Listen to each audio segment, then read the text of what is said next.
prior to the 19th century, it was thought that Genesis of the Old Testament contained the oldest material of literature in the entire known world. In particular, the narratives about the Great Flood and the Tower of Babel. Sometime during the 19th century, archaeologists, in an effort to find the cities mentioned in the Bible, found something completely different and far more fascinating. What they found all over Mesopotamia are cuneiform tablets. Some of these tablets predated the biblical timeline of creation itself, and the contents of these tablets were shocking. In 1961, Samuel Noah Kramer, a Assyriologist, translated a text known as Enki in the World Order, which seems to be a textual ancestor to the Tower of Babel story. Here's what it says.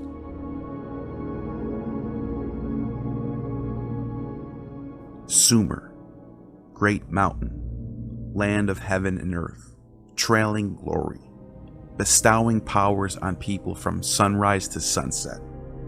Your powers are superior powers, untouchable, and your heart is complex and inscrutable.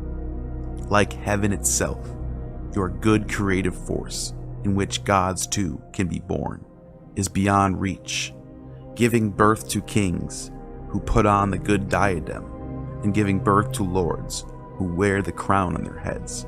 Your Lord, the honored Lord, sits with Anu, the King of Heaven. Your King, the great mountain, Father Enlil, the father of all the lands, has blocked you impenetrably like a cedar tree. The Anunnaki, the great gods, have taken up dwellings in your midst and consumed their food, Geguna, in your shrines with their single trees. Household Sumer, may your sheepfolds be built and your cattle multiply. May your Geguna touch the skies. May your good temples reach up to heaven. May the Anunnaki determine the destinies in your midst. The mysterious Anunnaki mentioned in that text are described as determining destiny. Who are these mysterious Anunnaki? Are these the Nephilim mentioned in Genesis? Let's find out.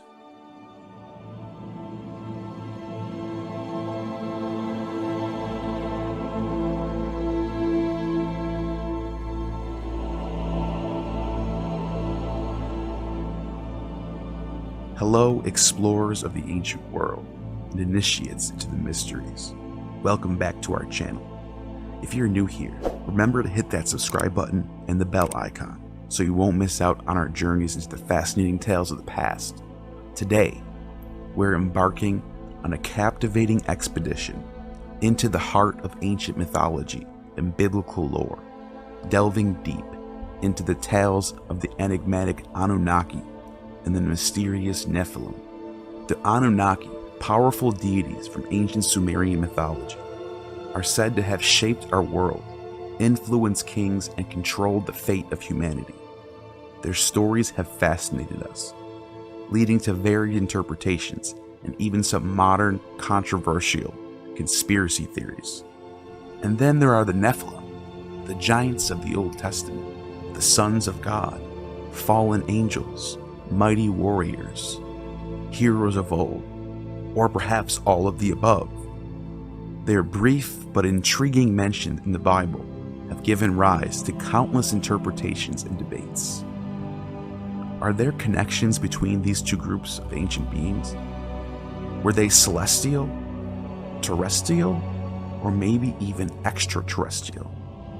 Today, we separate fact from fiction and history from myth, guided by archaeology, linguistics, and the valuable work of countless scholars. So buckle up and join us on this exciting journey into the realm of the Anunnaki and the Nephilim. It's time to uncover the secrets of the ancients. Let's dive in.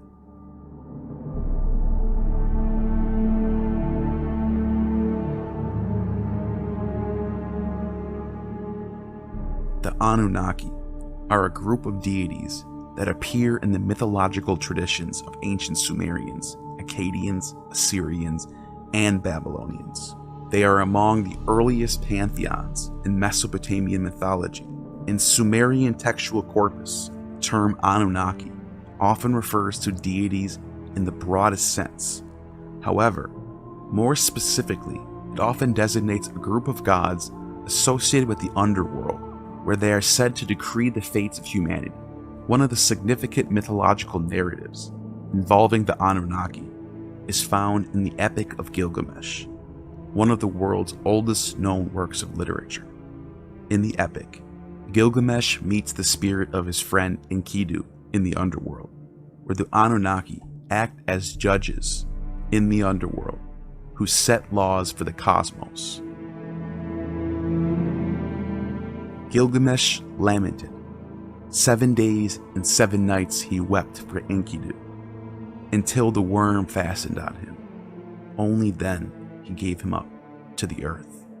For the Anunnaki, the judges, had seized him. Tablet 8, Epic of Gilgamesh.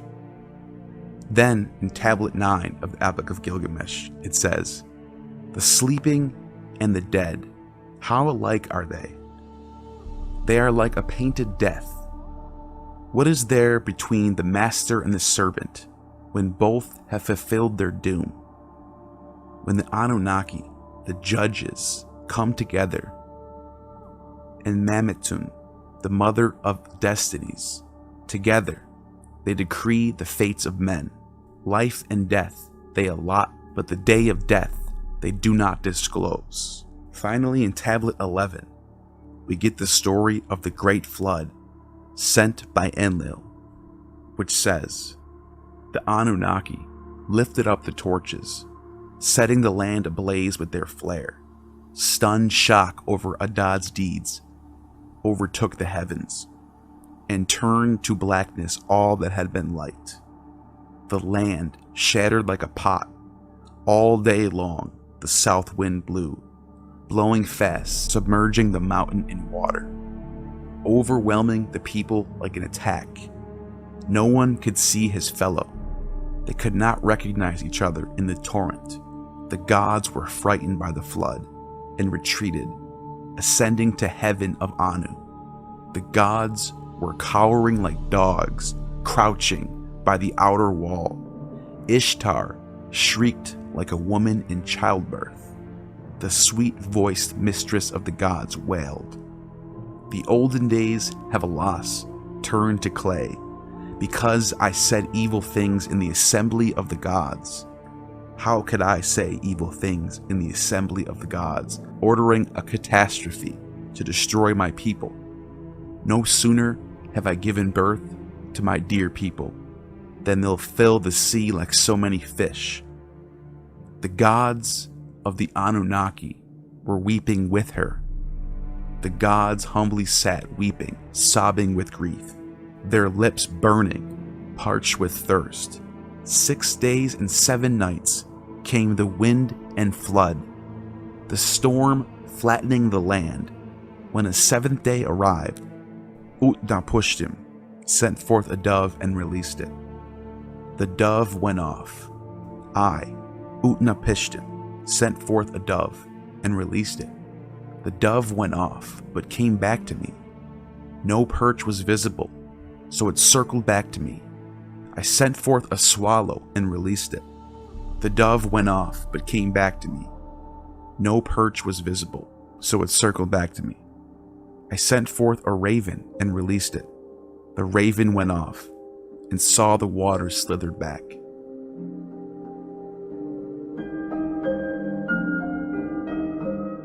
Now compare that text to the Genesis of Noah and the flood.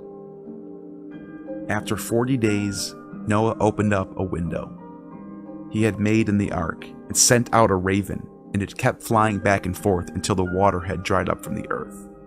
Then he sent out a dove to see if the water had receded from the surface of the ground. But the dove could find nowhere to perch because there was water all over the surface of the earth, so it returned to Noah in the ark. He reached out his hand and took the dove and brought it back to himself in the ark. He waited 7 more days and again sent out the dove from the ark.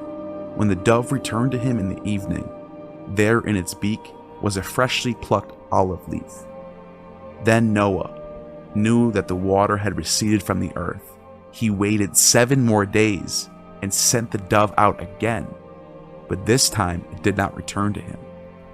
In both cases, Noah and Utnapishtim are told by a god to build an ark, load it with animals, and they both wait an additional 7 days after the flood to send off doves and ravens to check for land.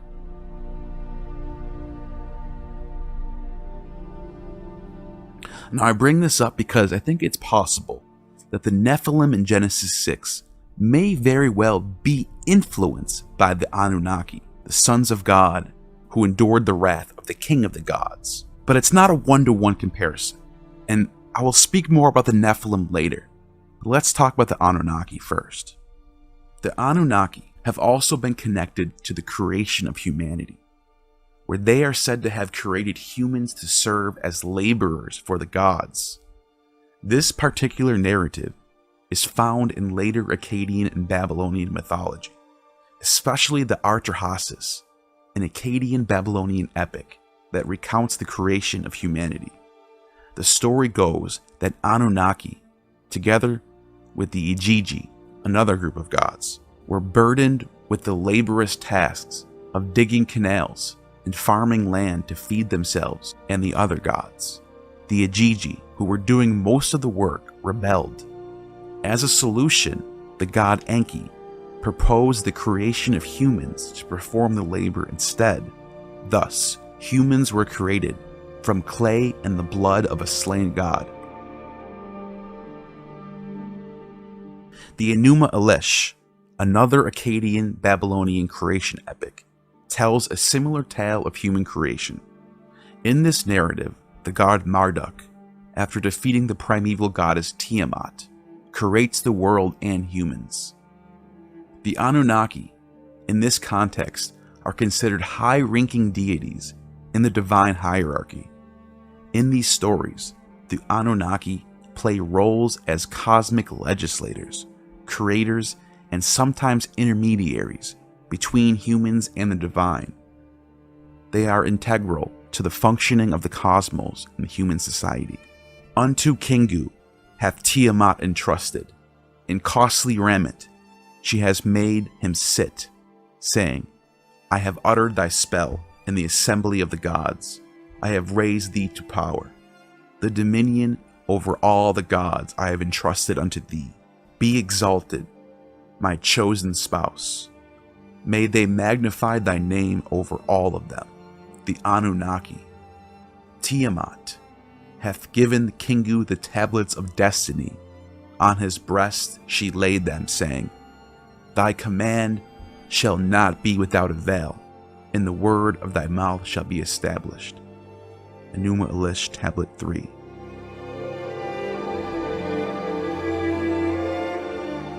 The mythology of the Anunnaki is complex and spans several ancient cultures, with the earliest accounts coming from the Sumerians. Their stories, like many ancient mythologies, attempt to explain the origin of the world, the nature of the gods, and humanity, and the laws that govern existence. In Sumerian mythology, the Anunnaki were initially viewed as celestial deities associated with various aspects of life and nature.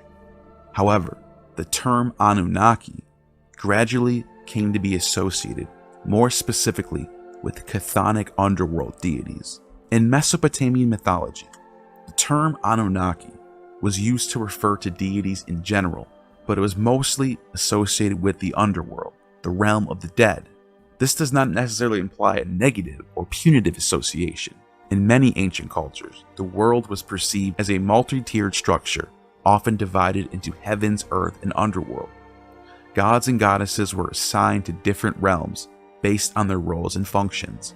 The Anunnaki are depicted in various myths as judges in the underworld, ruling over the fate of the dead.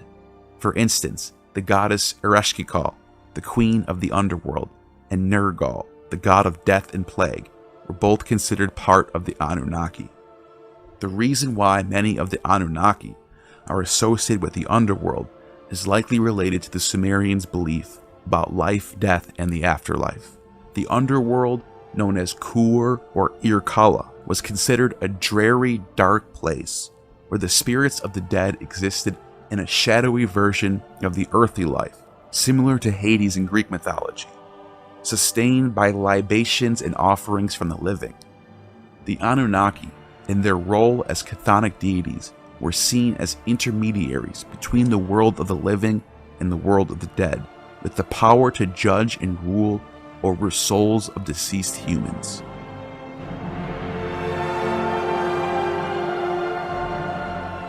The term Anunnaki could include a wide range of deities, reflecting the complex and multifaceted nature of Mesopotamian religious belief. So what about the Nephilim? Why do so many think they're related? The Nephilim are depicted in biblical traditions as the offspring of the sons of God or fallen angels, and are described as giants. In general, the Anunnaki and the fallen angels who give birth to the Nephilim are separate entities from distinct cultural and religious contexts, Mesopotamian mythology and Hebrew religion, respectively. However, there are some parallels. Both undergo the wrath of God and try to teach humans knowledge. Both the Anunnaki and the fallen angels are seen as powerful beings with the ability to influence humanity. The Anunnaki, as those of royal blood or princely offspring, were considered gods who decreed the fates of humanity. Similarly, fallen angels in certain interpretations are thought to have interacted with humans, sometimes negatively, as misleading spirits, but also in some narratives, teaching humanity various arts and knowledge. The Book of Enoch, an ancient Jewish religious work, ascribes the origins of sin and corruption on earth to a group of angels known as the Watchers, who fell from grace by mating with human women and teaching humanity forbidden knowledge. But rather than the Anunnaki, this story shares more elements with the myth of the Apkallu, 7 wise men or demigods in Mesopotamian mythology, who were created by the god Enki to establish culture and give civilizations to mankind. While there are thematic similarities and overlaps, it's essential to recognize that these myths and traditions develop independently with their own cultural and historical contexts.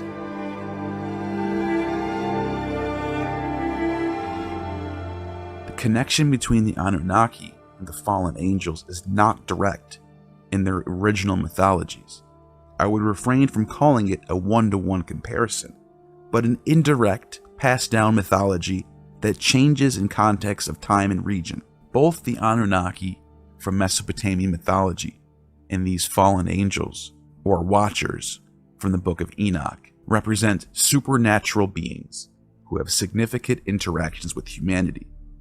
In both mythologies, there is a theme of divine or semi-divine beings interacting with humanity, often resulting in significant changes in society. The Anunnaki are said to have had an important role in the creation and early history of humanity, often portrayed as teachers or rulers. In a similar manner, the fallen angels in the Book of Enoch are said to have descended to earth and had children with human women, creating Nephilim, and they also taught humanity various forms of knowledge, some which led to negative consequences.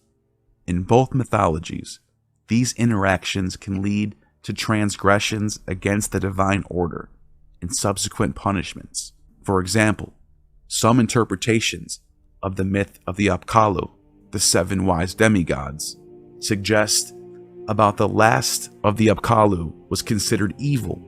Berosus the Chaldean mentions these Apkallu long before the discovery of the cuneiform tablets, and he says they are led by a god named Oannes, who was half fish and half man, and taught humanity the creation of the cosmos and how to make fire and weapons. This is reflected in the fallen angels myth of the Watchers teaching humans how to make fire and weapons. The Watchers in the Book of Enoch are portrayed as transgressing divine boundaries by mating with human women and teaching forbidden knowledge, actions which lead to their punishment and the Great Flood. Both sets of beings have a significant impact on human civilization.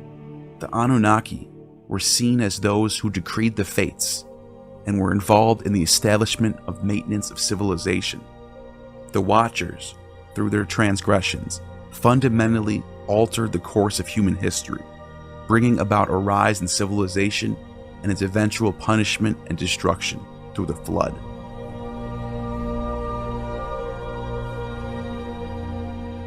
The stories of the Anunnaki from Mesopotamian mythology and the Titans from Greek mythology are distinct and originated from different cultural and historical contexts. However, like the fallen angels, the Greek mythology has some parallels as well, primarily in terms of power dynamics and generational conflicts among deities. Both the Anunnaki and the Titans are often associated with the primordial times. In Mesopotamian mythology, Anunnaki are among the earliest gods linked with creation of the world and the establishment of civilization, just as the Titans played the same role, as they are replaced by the Olympian gods when Zeus overthrows Kronos, just as the old gods are replaced by the new gods in Mesopotamian mythology.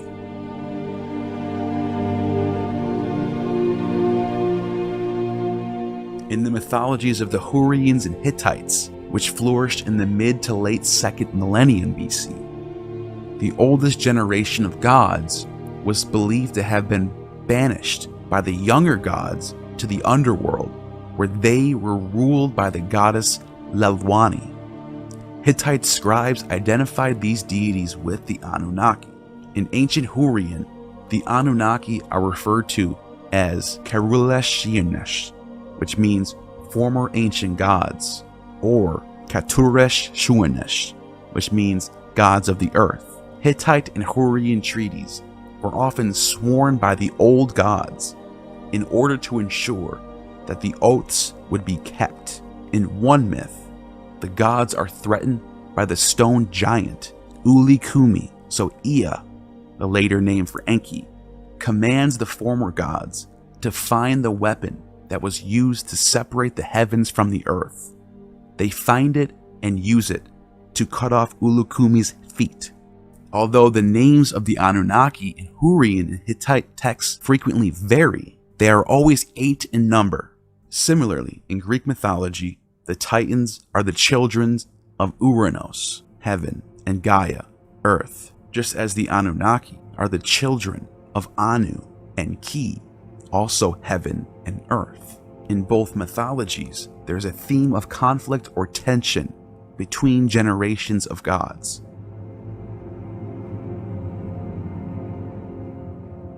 The Babylonian creation myth, the Enuma Elish, tells of how the god Marduk of the younger generation defeats Tiamat, an ancient goddess often associated with the Anunnaki, and becomes the king of the gods. Similarly, in Greek mythology, there's the Titanomachia, a 10-year war where the Olympians, the younger generation of gods, overthrows the Titans, the older generation. Both of these myths relate to the establishment of cosmic order and the allocation of divine roles. After Marduk's victory in the Enuma Elish, he creates the world and assigns roles to the gods. After the Titans' defeat in the Titanomachia, Zeus and his siblings divide the cosmos among themselves and establish their rule over the universe. The mythology of the Anunnaki has indeed influenced later civilizations, most notably Akkadians, Babylonians, Assyrians, as well as the Hittites and the Greeks, all of whom inherited much of Sumer's cultural and religious legacy. These civilizations not only adopted the Anunnaki into their pantheons, but also developed and transformed their myths over time. A prominent example would be Marduk, originally a minor god in the Sumerian pantheon, who was elevated by the Babylonians to the status of chief deity. Marduk is often associated with Anu, the Sumerian sky god, and Enlil, who was initially considered the head of the Sumerian pantheon. The succession of the gods, like Zeus, Kronos, and Uranos, seems apparent throughout these cultures. Moreover, the motif of a group of important deities deciding the fates can be seen in many other ancient Near Eastern and Mediterranean mythologies, such as Egyptian, Greek, and Roman pantheons. While it's not a direct one-to-one correspondence, these similarities suggest cultural exchanges and shared archetypal ideas in ancient civilizations. The Nephilim are mentioned briefly in the Hebrew Bible, specifically in the book of Genesis 6 and Numbers 13. Their origins and nature, however, are somewhat cryptic and have been the subject of much debate and speculation. In Genesis, the Nephilim are described as the offspring of the sons of God and the daughters of humans. The exact identity of these sons of God is not clear. Interpretations range from fallen angels to descendants of Seth, Adam and Eve's third son, while the daughters of humans are generally thought to refer to mortal women. The Nephilim are said to be the heroes of old, warriors of renown, indicating their extraordinary strength or abilities. They are often depicted as giants, especially in later Jewish or Christian tradition. In the book of Numbers, the term Nephilim, used again when the Israelites send spies into Canaan and they report back. So they brought the Israelites an unfavorable report of the land that they had spied out, saying, "The land that we have gone through as spies is a land that devours its inhabitants, and all the people that we saw in it are of great size. There we saw the Nephilim. The Anakites come from Nephilim. And ourselves we seemed like grasshoppers, and so we seemed to them." This passage is often interpreted to suggest that the Nephilim were giant beings, but it's also possible that the term here is used more symbolically to describe formidable enemies. The mysterious nature of the Nephilim have led to numerous interpretations and theories. The term Nephilim comes from the Hebrew root nephil, which means to fall. Therefore, Nephilim is often translated as the fallen ones. This has led interpretations of the Nephilim as fallen angels or their offspring. However, the word could also be related to the Aramaic word nephil or Nephilim, which means giants, reflecting the tradition of the Nephilim as giant beings in many later Jewish and Christian texts. The term's ambiguity in the biblical text, its rare use, and the various interpretive traditions have led to many different translations and interpretations. It's important to note that while we can make educated guesses based on linguistic and historical context, the precise meaning of Nephilim in the Bible is not definitively known. And even with these parallels, it must also be stressed that the Anunnaki and the Nephilim are a part of two distinctive ancient cultural traditions, Mesopotamian and Hebrew. There isn't a direct connection between the two in their original context. If that was the case, then why wouldn't the Hebrew authors just call them Anunnaki? Why call them Nephilim? They are separate entities within their respective cultures and religious traditions. The Anunnaki were deities who in different Mesopotamian cultures held various roles, from being the high gods of the pantheon to the chthonic underworld deities. On the other hand, the Nephilim, according to the Hebrew Bible, are the offspring of the sons of God and the daughters of humans, often depicted as giants or mighty warriors. The interpretation of the Anunnaki as deities of the ancient Sumerians, Akkadians, Assyrians, and Babylonians is well established in historical and archaeological research. However, in recent years, the Anunnaki have taken on a new life in the realm of pseudo-archaeology, conspiracy theories, and science fiction. For example, the ancient astronaut theory proposed by Zecharia Sitchin in his Earth Chronicles, argues that the Anunnaki were actually a race of extraterrestrial beings from the planet Nibiru who visited Earth in search of gold over 400,000 years ago. According to Sitchin, these beings genetically engineered Homo sapiens as a worker race to mine gold. Zecharia Sitchin also posits that the Anunnaki were a race of extraterrestrial beings who visited Earth and genetically engineered humans. For over a half a century, biblical scholar and Near East historian Zecharia Sitchin devoted his life to proving the link between human beings and the Nephilim, giants mentioned in the book of Genesis. Sitchin's research identifies them as ancient aliens known as the Anunnaki, who came to Earth from the planet Nibiru. Excuse me, my teacher, why do you say giants when the word in Hebrew is Nephilim? Coming from the root Nephol, which means to come down, to descend. And I was expecting to be complimented by the teacher. She said something like, Sitchin, sit down.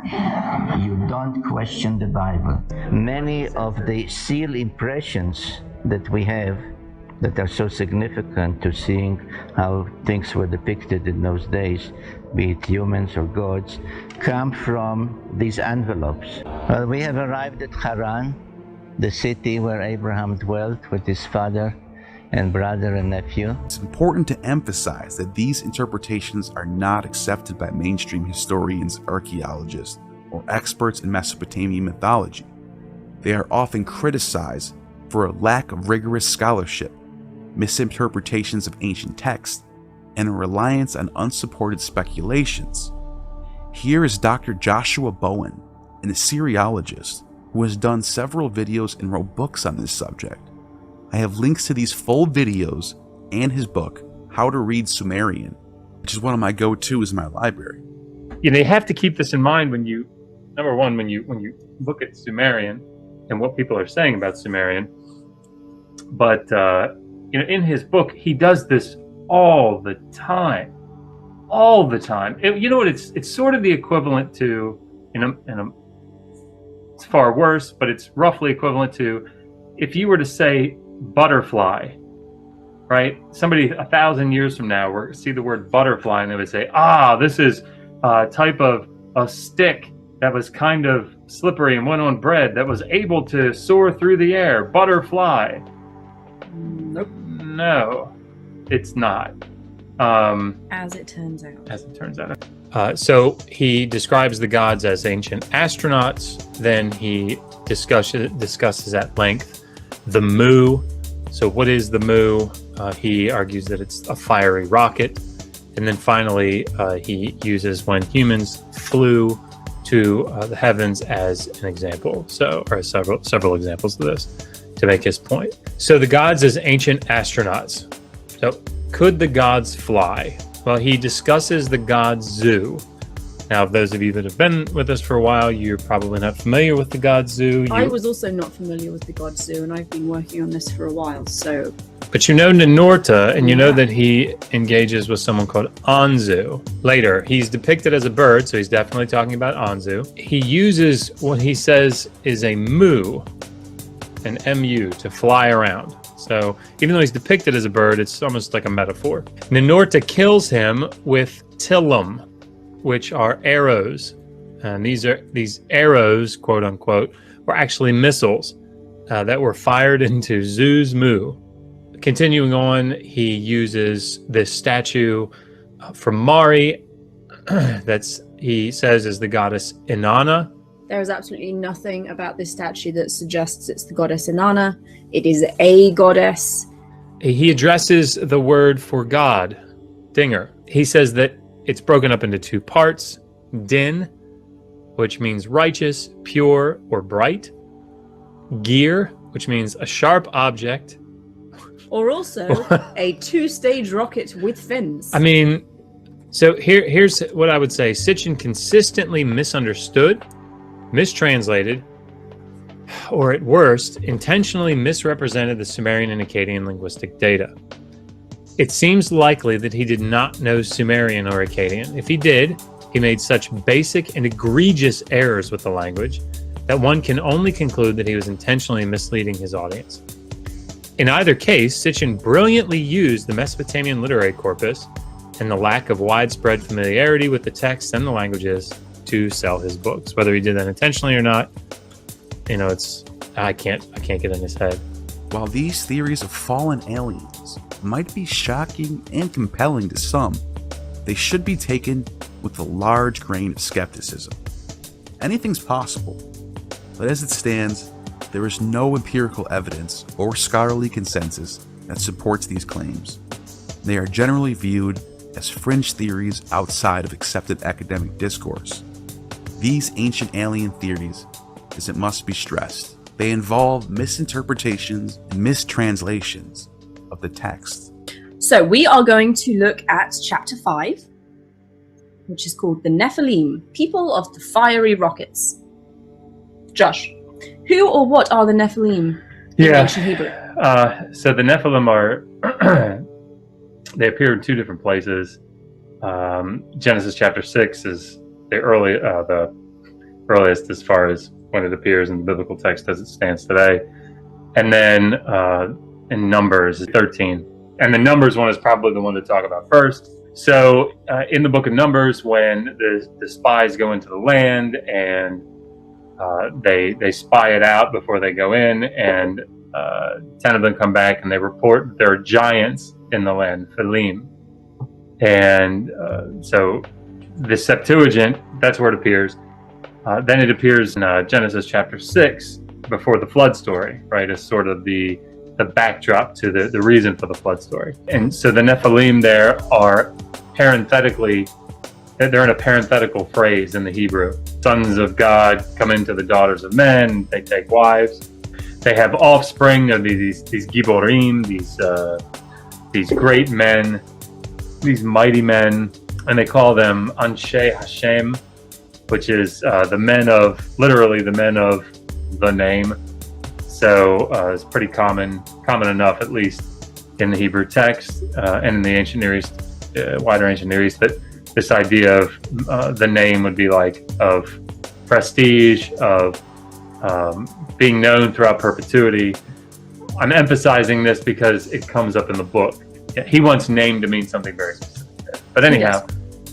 So the chapter opens, as it does, with a quote from a Mesopotamian literary composition called Inanna Unshu Kaletuda, in which the goddess Inanna is kind of soaring over the earth and looking at all of her domain, and then she lands in an orchard, goes to sleep, and is promptly raped by someone. He gets his comeuppance later on. But the point of this is that the language, Sitchin says, shows very clearly that the goddess Inanna is flying. And because she doesn't have wings, she must be flying in a spaceship. Now, can we just pause and let that sink in?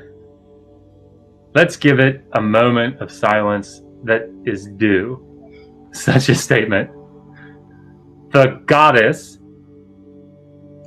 the divine being in the story, goddess, sorry, just want to knock that, is flying in the text.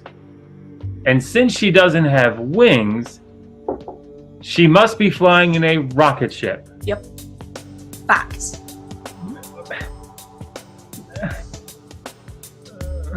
Less. My Anunnaki brain does not compute.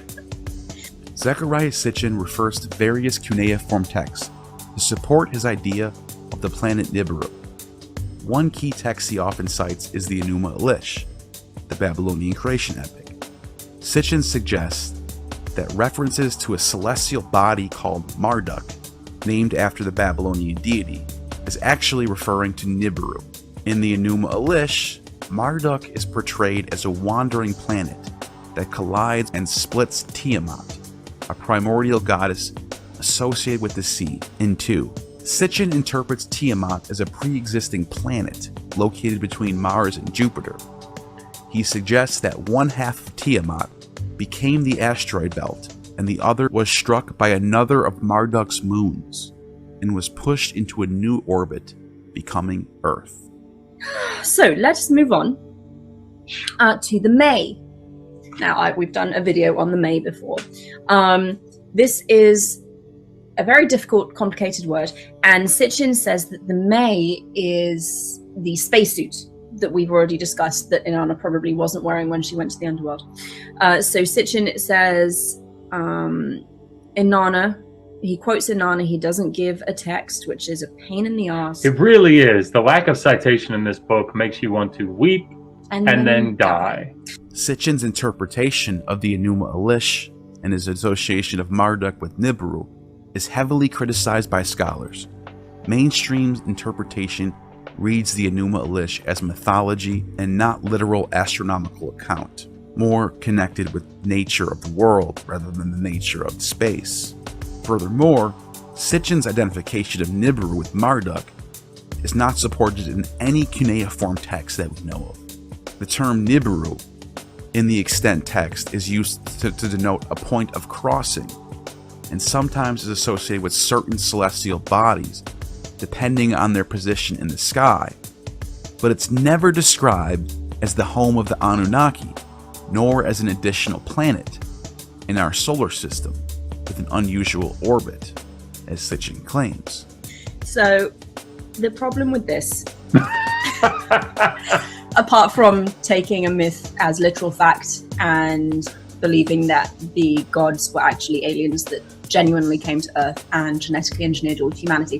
The problem with this is that the goddess Inanna is very often conceptualized as the planet Venus. All the time. It's very, very common in Mesopotamia for gods to be like not just associated with celestial bodies, but they are those celestial bodies. It's why judgments would take place outside before Utu or Shamash, the sun god, because he was the god of judgment, because as the sun, the literal sun, he saw everything that happened. So he would know if you were telling the truth and he would know if you were lying. So Inanna is not flying over the Earth in a rocket ship. She is the Venus star. Where the Venus star She's at? the planet Venus. Oh, it's up there. Yeah, that's Inanna. Sitchin's theories and translations of Sumerian texts have drawn considerable criticism from professional scholars in the field. Some of the key points of contention from Dr. Bowen and others, who are proficient in the Sumerian language, have pointed out numerous mistakes in his translations. They argue that Sitchin appears to lack a solid understanding of Sumerian grammar, syntax, and vocabulary, which leads him to create translations that deviate significantly from the accepted readings of these texts. So he says, the text quoted Enlil as saying to her, this is page 136 speech, the text quoted Enlil as saying to her, you have lifted the May, you have tied the May to your hands, you have gathered the May, you have attached the May to your breast. O queen of all the May, O radiant light who with her hand grasps the seven May. So why we translate singular for all of those is bizarre. Particularly in light of the last one, the seven May. These are okay. Anyway, sorry. it's like moose. Moosin. You don't say mooses, you say the seven moose. You say moose? I thought you say meese. You know.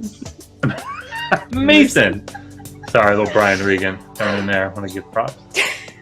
So he's he's not translating May, but he's making an argument that the May are a collection of objects that one puts on oneself in order to travel into space. And that makes sense in what he's saying because... that was a weird sentence coming out of your mouth. No, there's some internal logic here. It makes sense here because he's saying that Inanna is putting on all of this gear in order to go and visit An, who lives in the sky, because he's a sky god, and that's generally speaking where they reside. So in order to go and see An, she has to get her space suit on and then get in her spacecraft and go up into the sky. The problem with this, again, one of many, the problem with this is that the May actually have names. There are more than 7 of them. It depends what text you're reading, but in a lot of cases, there are more than 7 of them. Many more. Many more. And in one of the texts where Inanna gets on a boat, not a spaceship, you will notice she gets on a boat. So she's going to see Enki. She goes up, she sees Enki, she gets him blindingly drunk. He falls asleep, and then she steals the maze. So in some cases, they're really abstract concepts like righteousness and awe. And in other cases, they are things that you could probably pick up and hold, like the noble scepter, staff and crook, the noble dress. But then that's paired with shepherdship and kingship. Sitchin is often accused of taking ancient texts out of context and imposing his own interpretations on them. For instance, he refers to the Anunnaki as actual extraterrestrial beings. Sitchin claims that the Sumerians knew of an extra planet beyond Neptune called Nibiru, which has a long elliptical orbit around the sun. He never provides the source for this or what text he's referring to. According to Sitchin, the Sumerians believed that the Anunnaki came from this planet. However, scholars point out that the term Nibiru is just used for a celestial point of crossing or a large celestial body, and there's no text that identifies Nibiru as an ancient home for the Anunnaki. You see how that works, people? When we say something, we try to back it up with a citation. You know, any of the Sitchinites that are listening that want to defend their position, this is what's useful. You don't, as Dear Sitchin has done, just provide a translation and don't tell them what text it's from. Traditionally, you give a text. If you have it, you give a tablet number so we can go and look at the actual tablet you're citing, a line number, whether it's on the obverse or the reverse of the tablet, because they did write on both sides. This is how it's normally done in responsible scholarship so that people can go track down your evidence for themselves and assess your argument properly. He often contradicts the consensus, and his theories are never published in peer-reviewed academic journals, a process that ensures scholarly accuracy and reliability. Instead, he chooses the self-published route. Lastly, Sitchin's theories lack empirical evidence. He makes significant claims about advanced technologies, genetic engineering, and architectural capabilities of ancient civilizations based on his interpretations of text, but doesn't provide archaeological or physical evidence to substantiate these claims. Ancient astronaut theory often relies on questionable interpretations of ancient texts. In the case of Sitchin's work, the Sumerian texts describe Anunnaki as extraterrestrials from a hypothetical planet. Sitchin's translations of these texts do not have anything in common with anything in Sumerian mythology and are heavily influenced by modern sci-fi films and books. The ancient astronaut theory proposes that the Anunnaki genetically engineered humans to mine gold, and that they built sophisticated technology and structures like the pyramids, and that these are not tombs but also advanced technology. There's a lack of empirical evidence to support any of these claims. If such advanced technologies were used in ancient times, we would expect to find physical remnants or unambiguous depictions of this technology in ancient artifacts and primary sources. No such evidence has been found. The theory reflects a modern bias that ancient civilizations lack the capability to build monumental architecture or develop complex societies on their own. This underestimates the capability of our ancestors. Archaeologists have demonstrated that ancient societies had the knowledge, skills, and organization to construct monumental architecture and develop complex civilizations without the need for extraterrestrial invention. These ancient astronaut theorists tend to operate outside the standard methodologies and principles of historical and archaeological research, often prioritizing sensational interpretations over more plausible ones, and tend to dismiss contrary evidence. This approach does not follow the principles of scientific inquiry, which require hypotheses to be based on empirical evidence and to be testable and falsifiable. While the ancient astronauts theory might be intriguing, it does not hold up under scrutiny. The Anunnaki, as understood by mainstream historians and archaeologists, were deities in the ancient Mesopotamian pantheon, not extraterrestrial beings.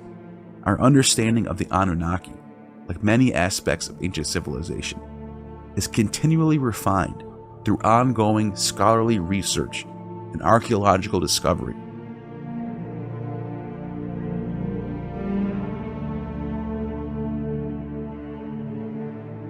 And that, dear explorers, concludes our thrilling journey into the ancient world of the Anunnaki and the Nephilim, two intriguing chapters from the vast book of human mythology and ancient narratives. We've traveled through the fertile plains of Mesopotamia, scaled the Tower of Babel, and stood in the shadow of biblical giants all in our quest for understanding true gnosis. We've seen that while these ancient stories are separated by cultures and centuries, they continue to captivate us with their enduring mysteries. They spark our curiosity, challenge our understanding, and fuel our imagination. And though some attempt to connect these mythologies in surprising, controversial ways, what's clear is the impact that these narratives have had in our collective human story. As always, our quest for gnosis never ends. There are countless more mysteries waiting to be unraveled, and an endless number of stories to be told. We're grateful to have you accompany us on these exciting explorations as we continue to delve into the fascinating tales of the past. I hope you enjoy this journey and are eager for more. Make sure you hit that like button, share this video with your fellow history enthusiasts. More importantly, share this video to your friend who's an Ancient Aliens fan, a Graham Hancock fan, or a Zecharia Sitchin fan. Your support allows us to continue creating content, also educating people, and we hope inspires as well. Join us next time as we'll uncover more intriguing pieces of human history and mythology. What mysteries await us? You'll have to just tune in and find out, or drop a comment on what you want to see covered next. Until then, keep exploring, stay curious, and remember, history is often far more thrilling than fiction. Thank you for watching, and you have just attained true gnosis.